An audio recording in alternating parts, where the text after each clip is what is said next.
Outburst, a Todd Mills mystery, Book 4. Author, R.D. Zimmerman. Publisher, Scribble Pub, Minneapolis, Minnesota, 1998. Narrator, Eric Ost. Chapter 15. After spending several hours at the downtown police station, Rollins went directly home and watched 10 at 10, from beginning to end. In the rather tattered living room of his second-floor apartment, he sat quite still in an old red leather chair that had once belonged to his grandfather.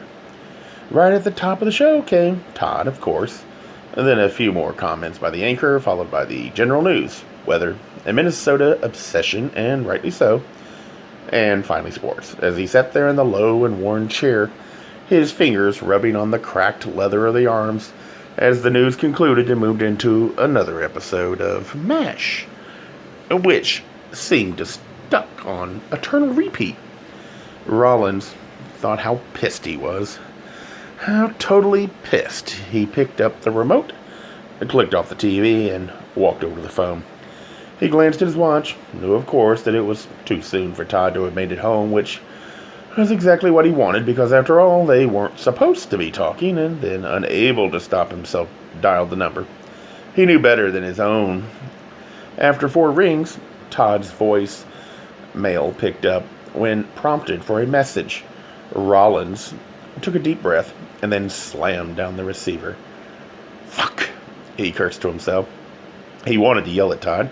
He wanted to tell him he was a fool, and he wanted to tell him how much he loved him. Instead, he said none of it. It kind of scared him. Rollins had had too many boyfriends in his life, too many dates, too much casual sex in his search for something, or rather someone, that Mr. Right, not long ago, he'd given up, come to the realization that there was no singular perfect guy out there who'd fit the bill completely and totally, and he believed that now, today, more than ever, Todd was by no means perfect.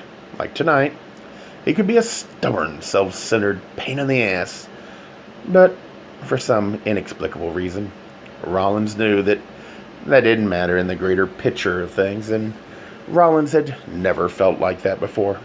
He'd never been blinded, let alone knowingly so. Maybe that was love, meeting someone and being instantly able to forgive them so much. Almost anything, really. Yes, pondered Rollins. Right from the start, he knew that there was nothing he wanted more than Todd Mills. That there was lust, of course, buckets of it, but so much more.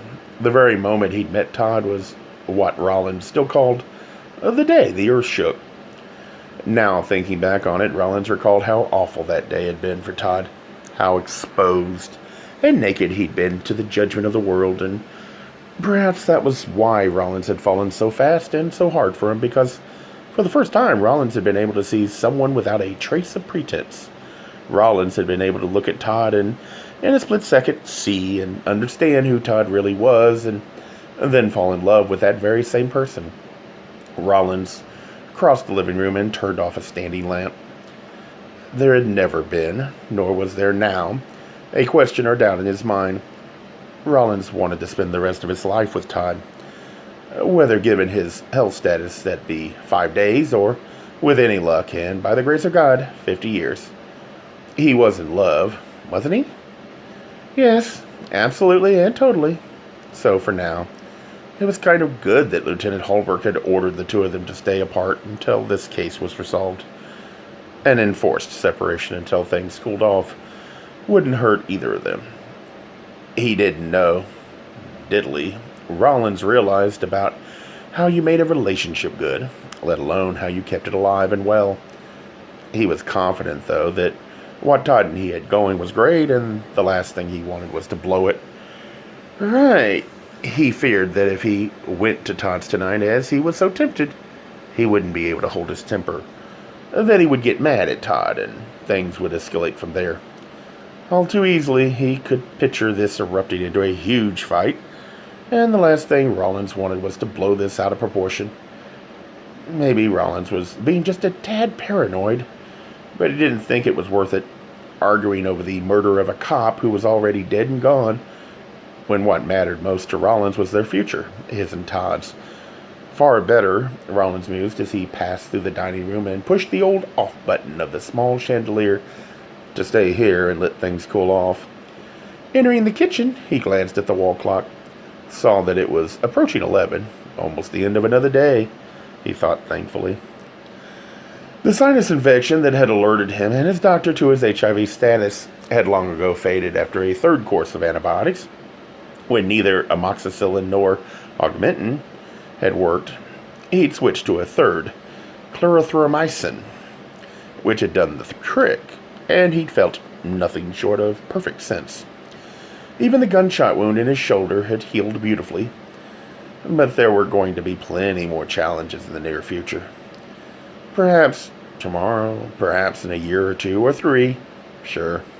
Now he had a viral load just under 5,000, a T-cell count of about 450.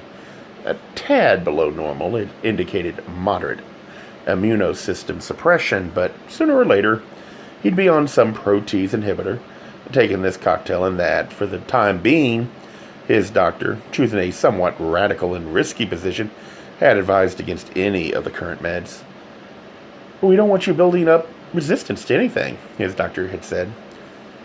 "There are 3 new drugs coming down the pike, and I think they'll work best if you're a treatment virgin."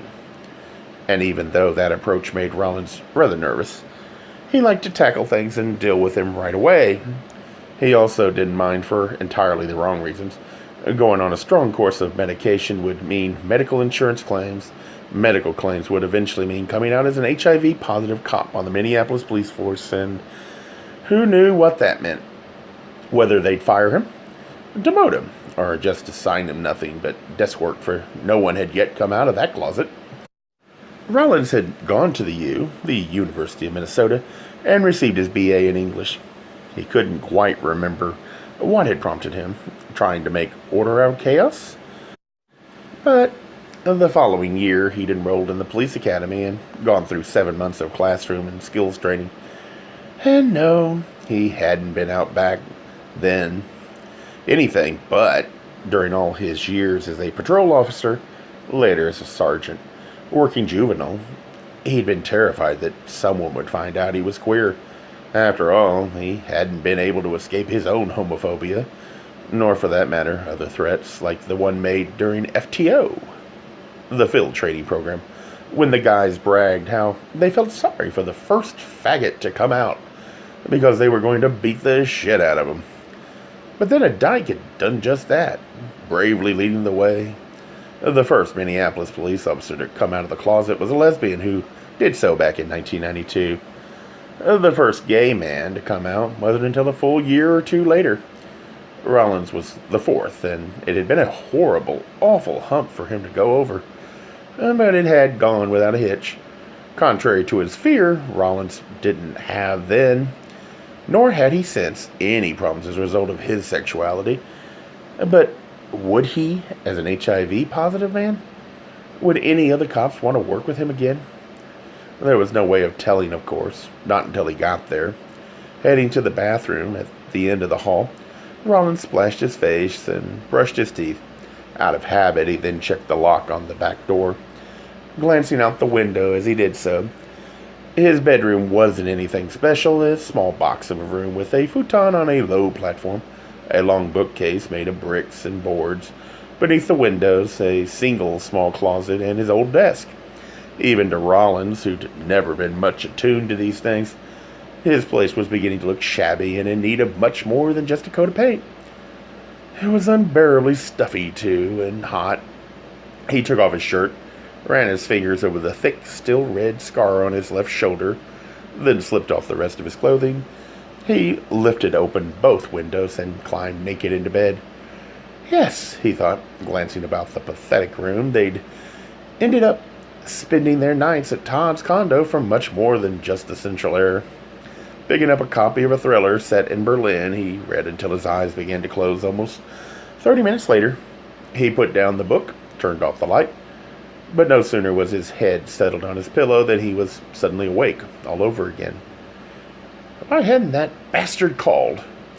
In the back of his mind, Rollins had thought Todd would at least try. He'd envisioned staring at the phone, smugly letting it ring, though. Now he rolled on his side, saw the old dial phone on the floor next to his bed, and knew that if it rang this moment, he'd jump on it. And nothing happened. That's right, Rollins thought. And nothing's going to, for Todd's nothing if not irresolute. Or, more accurately, a stubborn son of a bitch.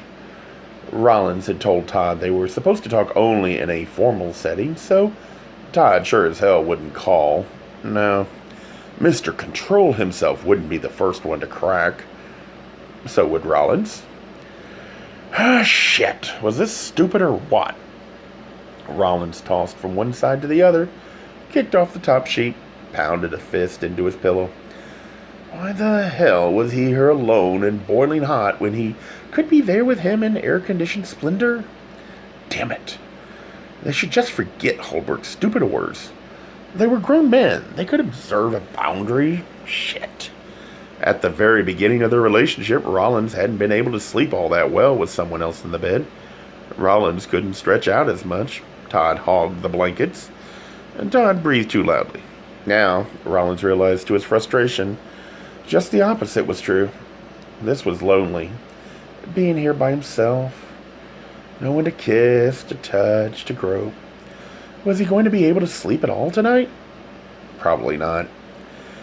Which was why he heard it, that first sound, a rattle of sorts. Rollins was lying in bed, staring up at the dark ceiling. When it came, for a moment, he was quite still. Were those his downstairs neighbors, Mike and Amy, stirring about?